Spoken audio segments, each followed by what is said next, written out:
Hola, selamat pagi ya. Salam Just Talk gratis buat kalian semua. Ada dua pertandingan yang gue mau bahas. Yang kemarin gue gak bahas. Gue akhirnya ini memang agak sibuk banget dan capek kalau pulang rumah. Sehingga biasanya gue tidur jam 4, jam 5 pagi.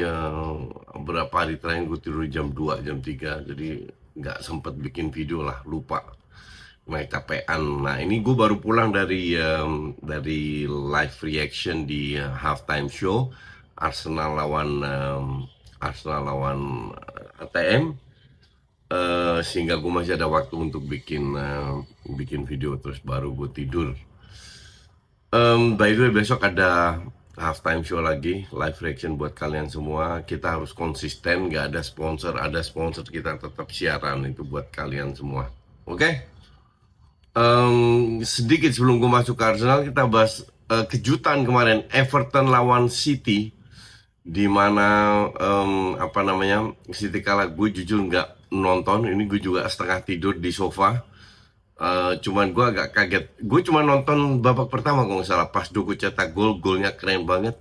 Di situ udah kelihatan bahwa Man City lebih unggul, tapi nggak dahsyat, ngerti nggak Man City yang kita kenal. Tapi gue pikir karena mereka bukan bingung, mereka bermain lebih dominan, gue pikir bahwa kedua biarin lah.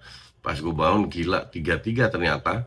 Dan bahkan 3-1 unggul terlebih dahulu dari si Man City. Sebelumnya itu si Bento dapat peluang besar sekali, syutingnya kena badannya si Kusanov.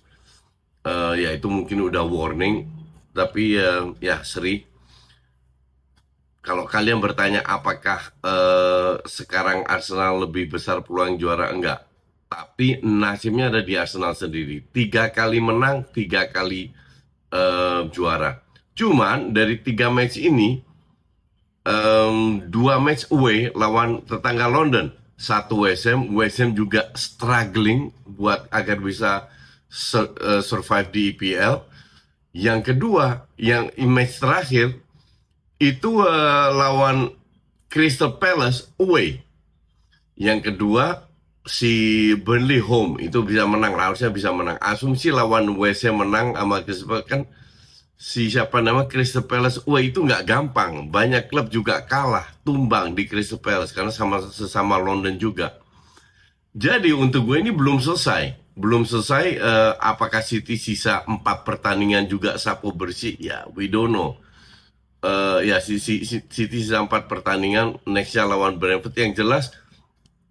Yang jelas kalau City kepleset lagi, harusnya Arsenal juara. Jadi untuk gue bukan Arsenal hebat atau apa, tapi ya City-nya nggak konsisten. Jadi Arsenal juara secara tidak langsung dibantai sama City.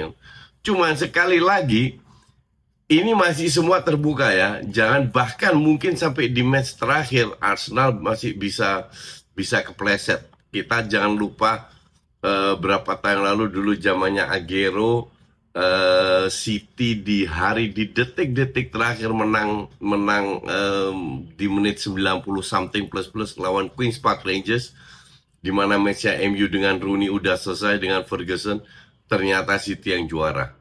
Apa kita mengalami drama seperti ini? Kita nggak tahu. Jadi sekali lagi untuk fans Arsenal, enjoy the moment aja. We don't know apa yang terjadi, kita nikmati aja.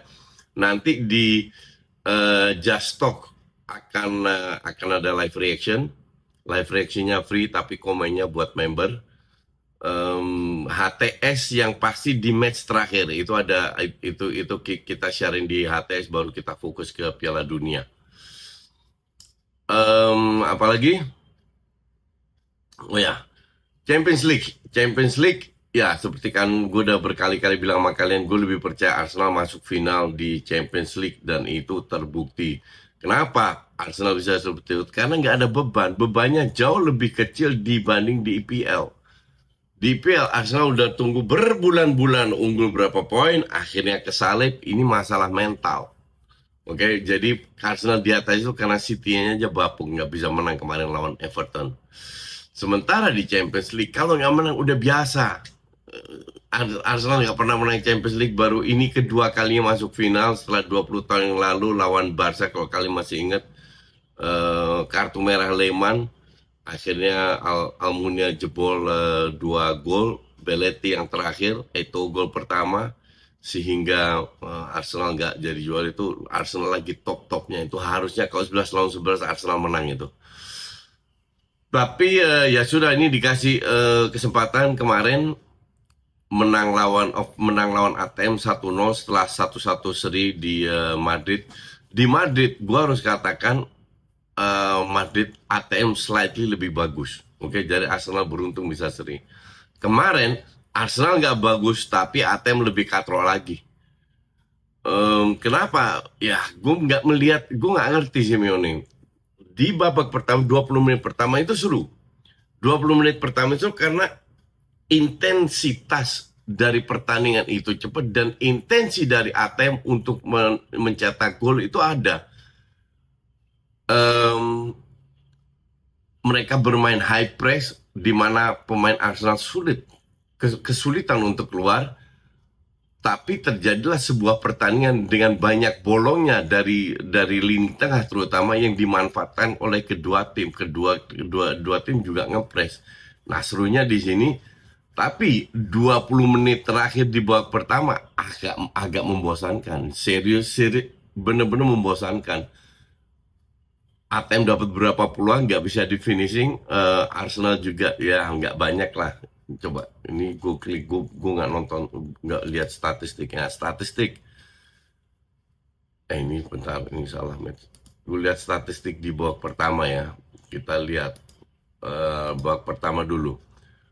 Ya 0,95 dibanding 0,15, shot on target 2, big chance cuma 1, ATM 0,000, cuma 2 shot, 0,15 gol, expected goal itu rendah banget, 0,9 pun juga rendah. Jadi di sini kelihatan bahwa Arsenal sedikit lebih unggul dari sisi ya shoot, walaupun mendapatkan big chance ya. Cuman di babak kedua itu ya babak kedua boring sih. Ya kalau kita lihat statistik, ATM unggul hanya babak kedua, ball possession 64%. Expected goal Arsenal 0,63, ATM 0,37. Big chance 2-2-1, 2-2 miss. Itu yang Gyökeres ya, peluang Gyökeres. Ya, yang dari Hincapié.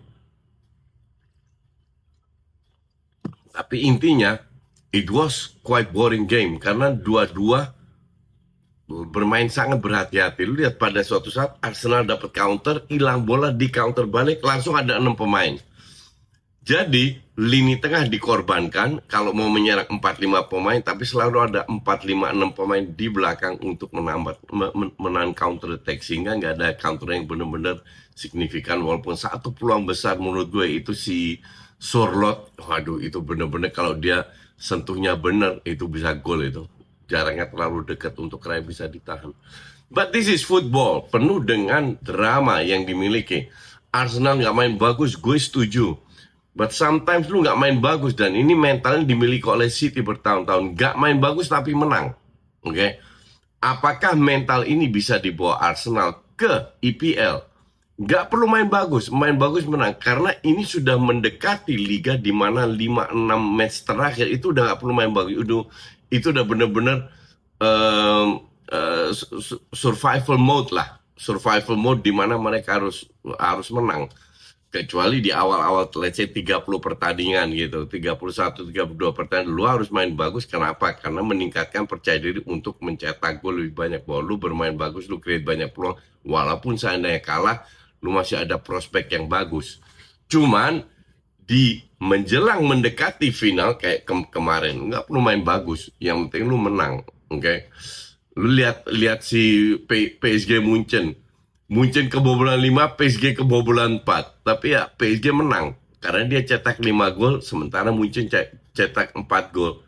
Gak ada yang nyangka juga begitu banyak gol. Untuk penonton netral itu seru, tapi untuk klubnya ya somehow Simeone bilang, kalau dia bilang ya gue lihat match itu yang gue tahu adalah Munchen kebobolan 5, PSG kebobolan 4. Ya betul.